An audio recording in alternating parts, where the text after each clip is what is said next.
जानकी जीवन स्मरण जय जय राम पार्वती पते हर हर महादेव पुंडलीक वरदा हरि विठ्ठल श्री अनंत कोटी ब्रह्मांड नायक राजाधिराज सच्चिदानंद सद्गुरु श्री ब्रह्मचैतन्य महाराज की जय। गेले काही महिने मनामध्ये असा विचार होता की अध्यात्मपर परमार्थपर महाराजांची थोडी निरूपण सेवा आपण करावी। मग निरूपणाला काय घ्यायचं? अभंग घेता येतात किंवा ओव्या घेता येतात। तर मनात असा विचार आला, सुरुवात आपण हरिपाठाच्या निरूपणानं करावी। त्याला काही कारणं आहेत। ज्ञानेश्वर महाराजांचं शेंडेफळ म्हणजे हरिपाठ असं म्हणतात। कारण ज्ञानेश्वरी ही माऊलींनी गीतेची टीका म्हणून विशद केली, पण हरिपाठ हा त्यांनी रचला आणि तो त्यांच्या आत्मावस्थेतून भगवंतांविषयी आणि त्यांच्या नामाविषयी असलेल्या अत्युच्च प्रेमातून त्यांच्या आतून पाझरला। असा अतिशय भावयुक्त पाझर, प्रेमाचा पाझर जो भक्तांसाठी माऊलींच्या आतून आला तो हरिपाठ आहे। आणखी एक कारण असे की ज्ञानेश्वर महाराज हे सकळ संत परंपरेला वंदनीय आहेत, यात काही शंकाच नाही। म्हणजे सुरुवातच जर करायची आहे निरूपण सेवेची तर मग अशा माऊलींच्याच हरिपाठाने सुरुवात करावी असं मनात आलं आणि हा निरूपण सेवेचा भाग सुरू करतोय। हरिपाठाचा पहिला अभंग आज आपण निरूपणाला घेऊया। निरूपण कसं होईल आणि किती वेळाचं होईल याचा तसा अंदाज बांधता येत नाही, त्यामुळे थोड्या कालावधीत पूर्ण अभंग संपेलच असं नाही। पण समजा नाही संपला तर आपण 2 भाग किंवा 3 भागात एक अभंग संपवू आणि पुढचा अभंग घेऊ। हरिपाठाचे 28 अभंग आहेत आणि हरिपाठ ही इतकी अलौकिक रचना आहे की बघायला गेली तर अतिशय सोपी सुलभ आहे, पण तितकीच गूढार्थाने पूर्णपणे व्याप्त अशी ही रचना आहे। साधना कशी करावी, साधकानं कसं असावं, सद्गुरू काय असतात, सद्गुरू शिष्याला काय बोध करतात, साधक कुठल्या कुठल्या अवस्थांमध्ये असतो, कुठल्या अवस्थांमधून त्याचा प्रवास घडतो, शिवाय त्याला कशा प्रकारची अनुभूती येते किंवा कशा स्वरूपाची अनुभूती येणं अपेक्षित आहे, असा सगळा विषय हरिपाठामध्ये आलेला आहे। हरिपाठाचं आणखी एक वैशिष्ट्य म्हणजे हे 28 अभंग एकमेकांमध्ये गुंफलेले आहेत।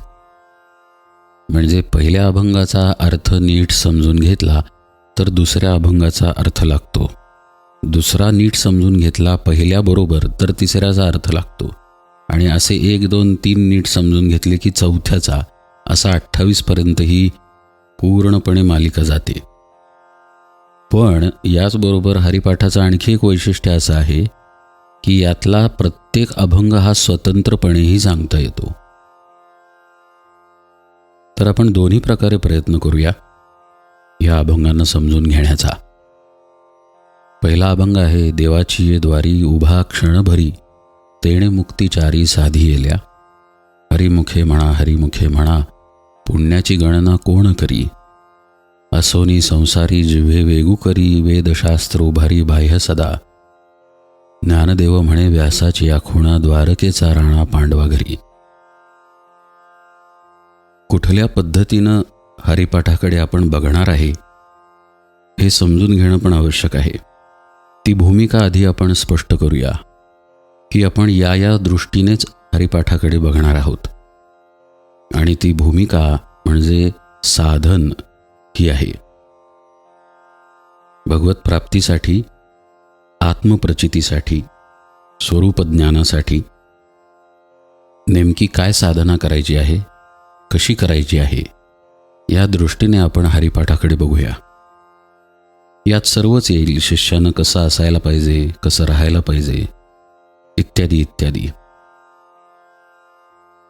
कारण हरिपाठ हे मगाशी म्हटल्याप्रमाणे शेंडेफळ आहे, ते अशा अर्थानं पण आहे की ज्ञानेश्वर महाराजांना भगवंताप्रती असलेल्या प्रेमामुळे आणि शिष्यांप्रती लोकांप्रती असलेल्या कळवळ्यामुळे राहावेना असं झालं.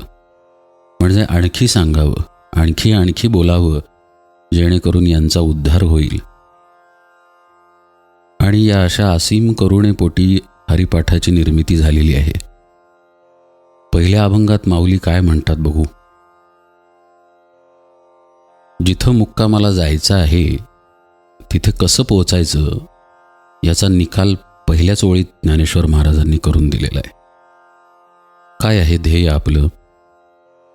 सायुज्य मुक्ती हे खऱ्या पारमार्थिक साधकाचं मुख्य ध्येय आहे. 4 मुक्ती आहेत प्रामुख्यानं: सलोकता, समीपता, स्वरूपता आणि सायुज्यता. ही सायुज्यता मुक्ती साध्य होणं हीच अपेक्षा आहे साधकाची किंवा सद्गुरूंची साधकाकडून, शिष्याकडून. पहिल्या ओळीत जे म्हणतात माऊली, देवाची द्वारी उभा क्षणभरी तेणे मुक्ती 4 साधी येल्या, यात ते असं निश्चित म्हणतात की 4 मुक्ती साध्य होतील. पण 4 मुक्ती साध्य होतील हे म्हणण्यामागं त्यांचा मुख्य उद्देश असा आहे की 4थी जी सायुज्यता आहे, म्हणजे भगवंतच होऊन जाणं, ही जी मुक्ती आहे, तेच होऊन जाणं, ही जी परमार्थातली साधनेतली अवस्था आहे, ती तुला प्राप्त होईल असं माऊली सांगतायत. जसं आपण शालेय शिक्षण, कॉलेजचं शिक्षण पूर्ण करून एक 15, 16, 17 वर्षापर्यंत पदवीधर होतो आणि एका क्षणी आपण म्हणतो की माझं शिक्षण पूर्ण झालं. माझं शिक्षण पूर्ण झालं याच्यामध्ये असा अध्यारूत आहे की शालेय शिक्षणही पूर्ण झालं, कॉलेजचं शिक्षणही पूर्ण झालं, पदवीचंही झालं, पदव्युत्तरही झालं. तसं 4 मुक्ती मिळाल्या याच्यात हे अध्यारूत आहे की अलीकडच्या 3 मिळालेल्या आहेत आणि सायुज्यताही मिळाली. तर कुणाला या 4 मुक्ती मिळतात? ध्येय तर आपलं ठरलं की 4थी मुक्ती मिळवायची आहे, सायुज्यता. पण ही कुणाला मिळती? जो देवाच्या दारात क्षणभर जरी उभा राहतो त्याला मिळती. आता देव आणि देवाचं दार, देवाचं द्वार याच्यात फरक आहे. आपण मंदिरात देवाच्या दर्शनाला जातो त्यावेळी मंदिराच्या दरवाजात उभं राहतो, तिथूनही दर्शन होतं. पण मंदिराच्या आत प्रवेश करतो ते दरवाजातून आत प्रवेश करतो आणि मूर्तीचं दर्शन घेतो आणि मग म्हणतो की मी दर्शन घेतलं देवाचं. मग तसं देवळात गेलं नाही आणि देऊळ रस्त्यावरून जरी पाहिलं तरी एखाद्या देवळातली मूर्ती कधी कधी रस्त्यावरून पण दिसते. देवाचं दर्शन झालं असं आपण म्हणतो. हे दर्शन अपेक्षित आहे का माऊलींना? तर नाही. मग माऊली देव कुणाला म्हणतात हे आधी समजून घेणं गरजेचं आहे की देवाचं दर्शन व्हायचं आहे आणि म्हणून देवाच्या द्वारात उभं राहायचं आहे. देवाची ये द्वारी उभा क्षणभरी. मग जे माऊली ज्ञानेश्वरीच्या सुरुवातीला म्हणतात, ओम नमोजी आद्या वेद प्रतिपाद्या जय जय स्वसंवेद्या आत्मरूपा देवा तूची गणेशू असं म्हणतात. म्हणजे हे उघड आहे की माऊलींना सांगायचं आहे की तुझा जो आत्मा आहे, जीव नाही बरं, आत्मा, तुझा जो आत्मा आहे तोच तुझा देव आहे. ज्याला आत्मदेव असं पण माऊली बऱ्याच अभंगांमध्ये म्हणतात. संतही त्याला आत्मस्वरूप असं म्हणतात. काही संत त्याला स्वस्वरूप म्हणजे तुझं खरं स्वरूप असंही म्हणतात. बाबा वेलसरे किंवा श्री महाराजांशी संबंधित जे तत्त्वज्ञान आहे त्यात यालाच आत्माराम अशी व्याख्या आहे.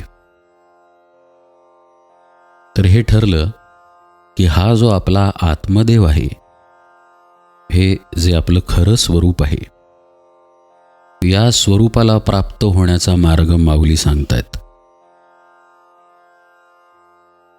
तो सांगताना ती सुरुवातीला म्हणतायत, देवाची ये द्वारी उभा क्षणभरी. मग देव जर आत्मा आहे तर आत्म्याच्या दारामध्ये क्षणभर उभं राहायचं आहे. आता आत्मा हा निर्गुण आहे, निराकार आहे, तो साकार नाही आहे.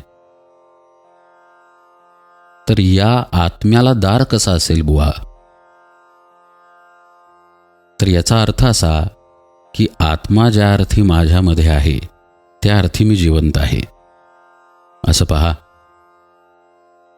प्राण गेलिया शरीर काय करील व्यवहार. तुमच्या शरीरामध्ये आत्मा स्थित आहे, भगवंत स्थित आहे, म्हणून तुमचे शरीर चालते, बोलते, हसते, रडते, नाना भोग भोगते इंद्रियांकरवी. हे सर्व तुमच्या मार्फत होतं, कारण आत आत्मदेव स्थित आहे. आता हे उघड आहे की आत्मदेव जर आत आहे तर त्याचं दारही, त्या देवाचं द्वारही आपल्या आतच असणार आहे. तर हे देवाचं द्वार कुठे आहे हे आधी शोधायला पाहिजे. ते जर शोधलं तर तिथे क्षणभर उभारता येईल. म्हणून देवाची ये द्वारी उभा क्षणभरी हे बघत असताना त्या दरवाजाचाही शोध घ्यायला पाहिजे. आता आत्मा जर आत आहे आणि त्याचा दरवाजाही आत आहे, तर दरवाजाचं मुख्य काम काय आहे? दरवाजाचं मुख्य काम आत बाहेर होणारी क्रिया घडू देणं हे दरवाजाचं मुख्य काम आहे. असं बघा, कुठल्याही मंदिराला, कुठल्याही खोलीला, कुठल्याही घराला दरवाजा असतो. त्या दरवाजातून आपण काय करतो बुवा? दरवाजातून आपण आत किंवा बाहेर जातो. हे जे जाणं आहे किंवा येणं आहे, या दोन्ही क्रिया घडण्यासाठी दरवाजाची योजना आहे. अन्यथा दरवाजाची काय गरज आहे? हवेसाठी तर खिडक्या आहेत, प्रकाशासाठी खिडकी आहे. सूर्यप्रकाश नसेल तर लाईटची सोय आहे. म्हणजे आपलं येणं जाणं या व्यतिरिक्त दरवाजाचं काही प्रयोजन नाही आहे. तसंच साधनेमध्ये अंतरंगातलं द्वार आपण बघतोय. हे बघा, आपण काय करतोय? हा साधना मार्ग असल्यामुळं याचा आपल्या अंतराशी काय संबंध आहे, अंतरंग साधनेशी काय संबंध आहे, या विषयाकडे आपण बघतोय. म्हणजे फक्त नामस्मरण करत सुटायचं आहे अशा फक्त उथळ अर्थानं आपण हरिपाठाकडे बघत नाही आहे. तर ही साधना आपल्याला नरदेहामध्ये कशी साधायची आहे या दृष्टीने आपण हा अर्थ बघतोय. तर देवाचं द्वार असं ज्यावेळी माऊली म्हणतात आणि देव आणि द्वार हे आत आहे असं जेव्हा सिद्ध होतं, तेव्हा त्या दरवाजातून जे आत बाहेर होतं, त्या आत बाहेर होणाऱ्या गोष्टीवरून दरवाजा कुठे आहे हे साधकाच्या लक्षात येऊ शकतं. परमार्थिक साधना एक प्रकारे जोपर्यंत अनुभूती येत नाही भगवंताची, किंवा शास्त्रामध्ये सांगितलेली प्रकाश अनुभूती, नाद अनुभूती या जोपर्यंत येत नाहीत, तोपर्यंत सद्गुरूंवर पूर्ण विश्वास ठेवून अंधारात चालल्यासारखी पारमार्थिक साधना आहे. काहीही दिसत नाही, काहीही कळत नाही. त्यावेळी त्याला फक्त आपल्या सद्गुरूंवरची निष्ठा हीच काठीचा उपयोग करते. अशा एका ठिकाणी आपण आहोत की आपल्याला ना देव दिसतोय, ना देवाचा दरवाजा दिसतोय.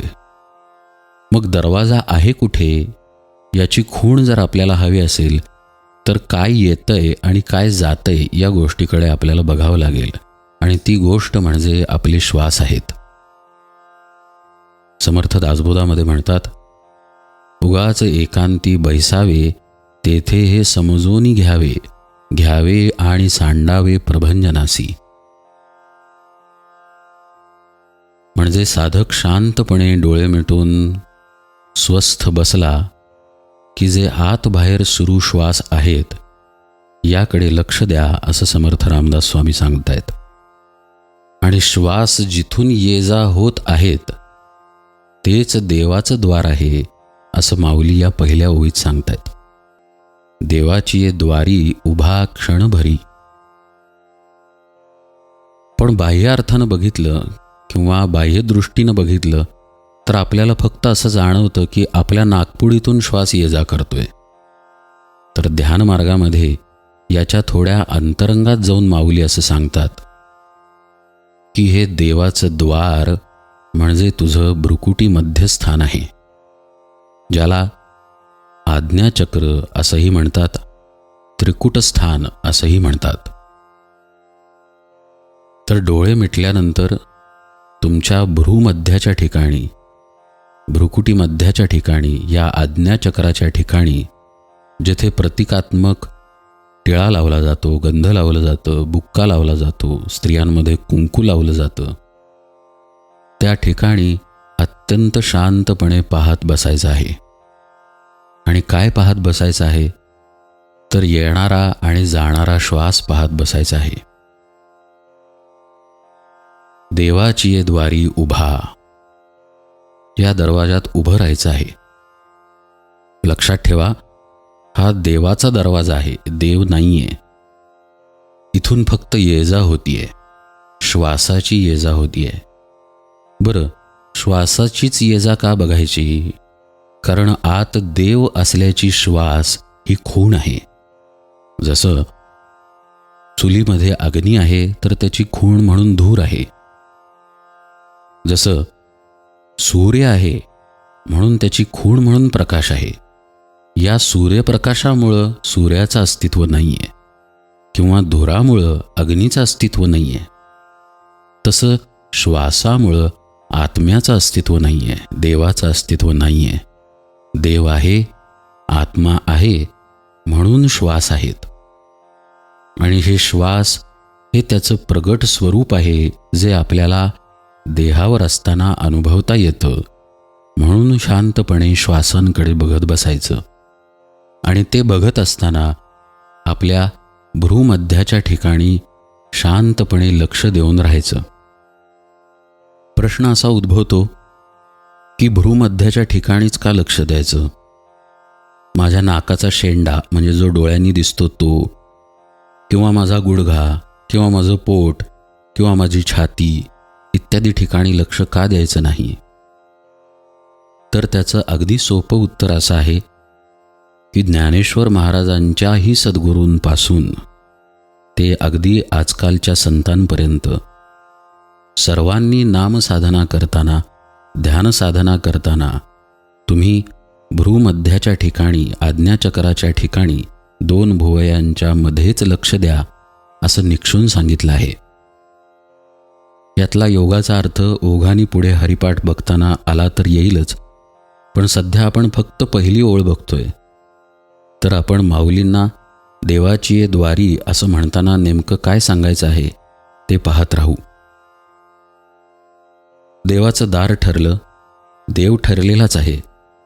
आणि तिथे कसं उभं राहायचं आहे तर माऊली सांगतात, देवाची ये द्वारी उभा क्षणभरी. हे क्षणभर उभं राहणं हे पूर्ण आयुष्य उभं राहा या अर्थानं आलेलं आहे. कोणी म्हणेल, एक क्षण फक्त तिथे थांबलो मी तर होईल की काम माझं? पण तसं होत नाही. कारण आपण डोळे मिटले रे मिटले की आपल्या मनामध्ये विचारांचं काहूर माचतं. हा सगळ्यांचाच अनुभव आहे. डोळे उघडे असतानाही विचार आहेत, डोळे मिटल्यावर तर जास्त विचार आहेत. त्यामुळे डोळे मिटल्यानंतर भ्रूमध्याच्या ठिकाणी आपण शांत बसलेलो आहोत लक्ष देऊन आणि येणारे जाणारे श्वास बघत आहोत, तरी मनामध्ये विचारांचं काहूर आहे. अशी सर्वसामान्य आपली अवस्था असते. तर फक्त एक क्षण मात्र इथं थांबलं असा शब्दशः अर्थ घेतला तर देवाची भेट म्हणजेच चौथी मुक्ती म्हणजेच सायुज्यता साधणार नाही. तर क्षणभर याचा इथे अर्थ असा आहे की संपूर्ण आयुष्यभर तुम्हाला तिथे स्थिर राहायचं आहे. यालाच भगवंताच्या नामात स्थिर राहणं असं म्हणतात. देवाची ये द्वारी उभा क्षणभरी म्हणताना माऊली असंही सांगतात की हे उभं राहणं तटस्थपणे असलं पाहिजे. कारण कधीकधी काय आहे, पुढे कुठला विषय सांगितला आहे त्याची संगती अलीकडे जोडावी लागते. आपण जर अस्वस्थ चित्तानं, अस्वस्थ मनानं, स्वैर विचारांनी, स्वैर बुद्धीने, स्वैर तर्काने जर देवाच्या दारात उभे राहावे अशी जर माऊलींची अपेक्षा असती तर पुढे त्यांनी चौथी मुक्ती मिळेल असा उलगडा केला नसता. माऊली पुढे सांगतात की चारी मुक्ती साधी येल्या. चौथ्या मुक्तीपर्यंतची अवस्था साधकाला जर गाठायची असेल तर त्याने इथे उभं राहायचं आहे. म्हणजे अर्थातच त्याने इथे आपलं मन, आपले विचार, आपली बुद्धी, आपला तर्क या सगळ्याला बाजूला ठेवून उभं राहायचं आहे. म्हणजेच तटस्थपणे उभं राहायचं आहे. जसा एखादा निर्वात ठिकाणी असलेला दिवा तेवत असतो, याचा उल्लेख माऊली फार सुंदर करतात ज्ञानेश्वरीमध्ये. जैसा का निर्वातीचा दीपू सर्वथा नेणे कंपू.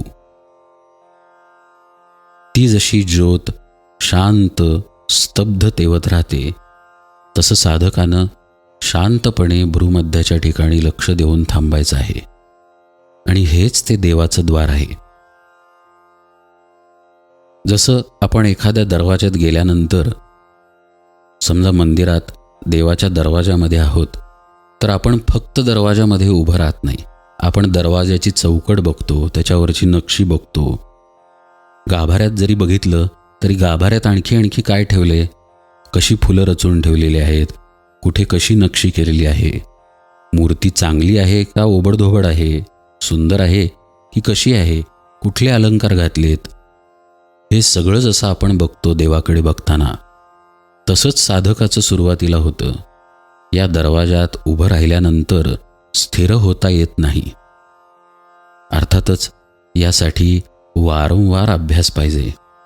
आणि वारंवार अभ्यास सांगण्याच्याच पद्धतीला पुढे माऊलींनी सोप्या शब्दात हरिमुखे म्हणा, हरिमुखे म्हणा, पुण्याची गणना कोण करी असं म्हटलेलं आहे. हा निरंतर सुरू ठेवायचा अभ्यास माऊली या हरिमुखे म्हणा, हरिमुखे म्हणा, पुण्याची गणना कोण करी या चरणातून वारंवार सांगतात. त्या चरणाकडे आपण येऊच, पण आधी देवाची ये द्वारी उभा क्षणभरी तेणे मुक्तीचारी साधी येल्या हे बघत असताना आपण काय काय पाहिलं ते पुन्हा एकदा बघू. देव कोण आहे? आपलाच आत्मा, आपलंच आत्मस्वरूप, आपलं खरं स्वरूप. जसं समर्थ रामदास दासबोधामध्ये म्हणतात, ऐक ज्ञानाचे लक्षण, ज्ञान म्हणजे आत्मज्ञान, पाहणे आपणासी आपण या नाव ज्ञान. आपणच आपली ओळख करून घ्यायची आहे. आपण हा देह नसून त्यामध्ये अनुभवाला येत असलेलं आपलं मन, आपली बुद्धी, तर्क, विचार इत्यादी आपण काहीही नसून आपण आत्मा आहोत, ब्रह्म आहोत. समर्थ म्हणतात त्याप्रमाणे, ऐक शिष्या येथेचे वर्म, स्वये तूची आहेसी ब्रह्म, ये विषयी संदेह भ्रम धरूची नको. असे ब्रह्म, असा आत्मा म्हणजेच खरा मी आहे, खास देव आहे, हाच आत्माराम आहे असं माऊली सांगून त्या देवाचं द्वार आणि त्या द्वारात कसं उभं राहायचं आणि किती काळ उभं राहायचं जेणेकरून तुम्हाला चारीही मुक्ती, पर्यायाने चौथी मुक्ती प्राप्त होईल, हे पहिल्या ओळीत ते सांगतात. त्यासाठी करायच्या अभ्यासाची व्याख्या पुढच्या ओळीत केली आहे. असं मी मगाशी म्हटलं, हरिमुखे म्हणा, हरिमुखे म्हणा, पुण्याची गणना कोण करी. म्हणजे म्हणत राहा, म्हणत राहा असा अर्थ आहेच याचा. भगवंताचं नाम घेत राहा, घेत राहा असा अर्थ आहेच याचा. पण खोलातला, थोडा साधनेतला अर्थ आपण बघू की हे क्षणभर थांबणं ध्यानावस्थेमध्ये, शांत अवस्थेमध्ये, क्षणभर म्हणजे आयुष्यभर थांबणं हे इतक्या सहजासहजी शक्य होत नाही.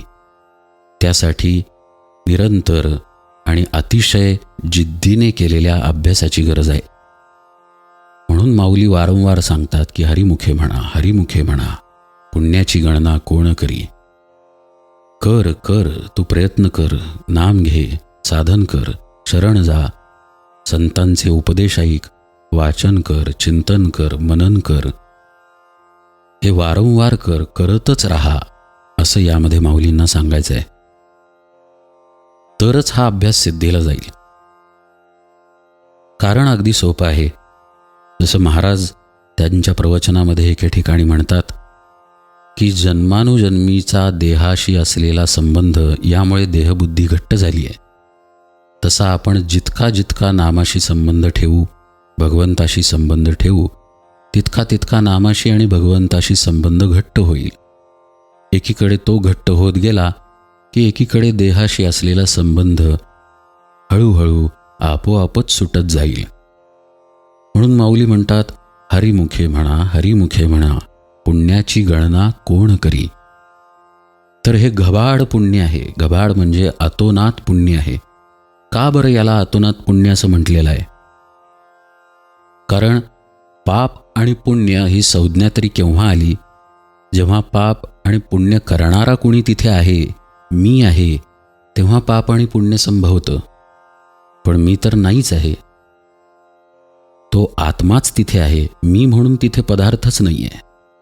तर पाप आणि पुण्य हे संभवेल कसं? म्हणून पुण्याची गणना कोण करी म्हणताना माऊलींना नक्की काय अपेक्षित आहे ते आपण बघूया. पुण्याची गणना म्हटलेलं आहे. गणना याचा अर्थ मोजणी. मोजणी याचा अर्थ असा आहे की एकानंतर दोन, दोनानंतर तीन, तीनानंतर चार असं जर करत राहिलं तर मोजणी संभवते. मी फक्त 4 म्हटलं तर मोजणी आहे का ती? आहे. कारण मी 4 म्हटलं याचा अर्थ आधीचे 3 आहेत असा त्याचा अर्थ अध्यरूत आहे. उदाहरणार्थ, तुमचं वय किती? 30 असं जेव्हा आपण म्हणतो त्यावेळी अर्थातच 29 वर्ष जगून झालेलं आहे म्हणून 30 म्हटलेलं आहे. म्हणजे 30 ही गणना झाली. याचा स्पष्ट अर्थ असा आहे की गणना या गोष्टीमध्ये किंवा या शब्दामध्ये अखंड चालत असलेली गती असा अर्थ अभिप्रेत आहे. हे अखंड चालू आहे. काय अखंड चालू आहे? तर भगवंताचं नाम अखंड सुरू आहे. देहावर असताना अखंड काय चालू आहे? तर आपले श्वास अखंड सुरू आहेत. पुण्याची गणना म्हणजे हे पुण्य जे आहे ते अखंड सुरू आहे. म्हणजेच काय सिद्ध झालं? नाम हेच पुण्य आहे. हे इथे स्पष्ट झालं. म्हणून पुण्याची गणना म्हणजे अखंड असलेलं नाम कोण करी असं माऊली म्हणतायत. या कोण या शब्दाचा सरळ सरळ अर्थ भ्रूमध्यस्थान हे आहे. कसं? तर आपल्या भुवईची सरळ रेषा नाकाच्या सरळ रेषेला जिथे छेद जाते ते भ्रूमध्यस्थान आहे. भूमितीमध्ये कोन अशी संकल्पना आहे. 2 रेषा एकमेकांना मिळाल्या की कोन तयार होतो. तसे या 2 रेषा एकमेकांना कुठं मिळतात? तर त्या भ्रूमध्यस्थानी मिळतात. म्हणून त्याला उद्देशून कोण असा शब्द या ठिकाणी माऊलींनी वापरलेला आहे. हे लक्षात घ्या की आपण साधनेला अनुलक्षून अर्थ बघतोय हरिपाठाचे. हे कायम लक्षात ठेवा तुम्ही. कारण खूप नाम घ्या, खूप नाम घ्या, कोण पुण्याचा हिशेब करणार आहे? हा अर्थ पुष्कळदा सांगितला जातो, ज्यात गैर काहीच नाही. तो बरोबरच आहे. पण जसा जसा साधक अंतरंग साधनेमध्ये शिरायला लागतो तसा तसा याचा कसा अर्थ उलगडत जातो हे आपण बघतोय. तर कृपया ही भूमिका कायम लक्षात ठेवा की आपण अंतरंग साधना या दृष्टीनं हरिपाठाकडे बघतोय. हरिमुखे म्हणा, हरिमुखे म्हणा, पुण्याची गणना कोण करी. गणना याचा अर्थ मगाशी मी सांगितला की सतत जर एखादी गोष्ट सुरू आहे तर त्याची गणना संभवते. शून्य आहे, पण शून्य आहे याला अर्थ तेव्हाच आहे जेव्हा शून्याच्या अलीकडे आणि पलीकडे काहीतरी आहे. नाहीतर शून्य म्हणायला शून्य असं तिथं काहीच नाही आहे. तसं एक आहे याचा अर्थ अलीकडे शून्य आहे किंवा कदाचित पलीकडे 2 आहे. ते 2 आहे का 3 आहे हे आपण एक ज्या अर्थाने म्हणतो त्या अर्थामध्ये अभिप्रेत आहे. जसं दोनाचा पाढा म्हणत असू तर दोनाच्या पुढे 4 येईल, पण सरळ आकडेवारी म्हणून 2 म्हटले तर त्याच्या पुढे अर्थातच 3 येईल, 4 येणार नाही. तर कुठल्या अर्थानं आपण अंक घेतो यावरती पण गणना जशी ठरते, तसं गणना हेही दर्शवते की हे अखंड सुरू राहिलेलं तत्व आहे आणि हे तत्व भगवंताच्या नामाचं आहे. म्हणून माऊली म्हणतात की हरिमुखे म्हणा, हरिमुखे म्हणा, अभ्यास करत राहा, अभ्यास करत राहा. या पुण्याची गणना, पुण्य म्हणजे नाम, या नामाची गणना, गणना म्हणजे अखंड सुरू असलेलं तत्व. हे अखंडत्वानं जे नामाचं तत्व आत तुमच्या घुमतंय. घुमतंय याचा अर्थ काय? बघा, एखादी रिकामी खोली आहे जिथं घुमणं ही घटना संभवेल. अशा ठिकाणी समजा मी टाळी वाजवली किंवा टाळ वाजवला, घंटा वाजवली, तर त्याचा नाद घुमतो. तसं आपलं आत्मस्वरूप स्पंदनाच्या रूपानं देहामध्ये आहे. याचा उल्लेख उपनिषदांमध्ये आलेला आहे, तो नंतर बघता येईल. रमण गीतेत सुद्धा श्लोक आहे, हृदय कुहरमध्ये केवलम ब्रह्ममात्रम अहमहमिति साक्षात आत्मरूपेण भाती, इत्यादी इत्यादी. पुढे हरिपाठाच्या ओघामध्ये हे सगळं बघता येईलच आपल्याला. पण हा आत्मस्वरूपाचा स्पंद, ही आत्मस्वरूपाची ज्योत आपल्या अंतर्यामी आहे आणि त्याचा घुमारा म्हणजे भगवंताचं नाम आहे. आणि हे अखंड आहे. हे तत्व खंडित होणारं नाही आहे, कारण अर्थातच त्या तत्वाचा स्रोत जो आत्मा आहे तो अखंड आहे, अनंत आहे, गुणांपलीकडील आहे. तर ह्या अशा अखंड असलेल्या नामाच्या तत्वाचं जे सारखं चाललेलं आहे चलन आपल्या देहामध्ये, त्या चलनाची कोणस्थानामध्ये म्हणजे भ्रूमध्यस्थानामध्ये अनुभूती घ्यायची आहे, असं दुसऱ्या ओवीत ज्ञानेश्वर महाराज म्हणतात.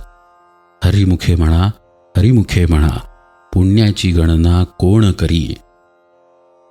आता साधक आणखी आत गेला आणि मग पुढील 2 ओव्या येतात. असोनी संसारी जिव्हे वेगू करी, वेदशास्त्र उभारी बाह्या सदा, ज्ञानदेव म्हणे व्यासाची या खुणा, द्वारकेचा राणा पांडवा घरी. याचा अर्थ आपण पुढील भागात बघूया.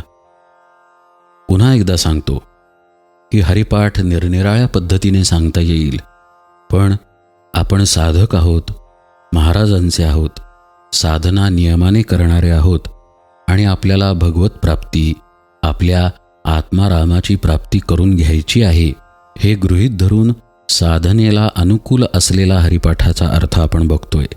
अर्थातच तो जरा अंतरंग असणार आहे.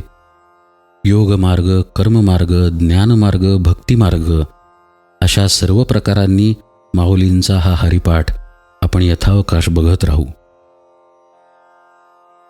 जानकी जीवन स्मरण. जय जय राम.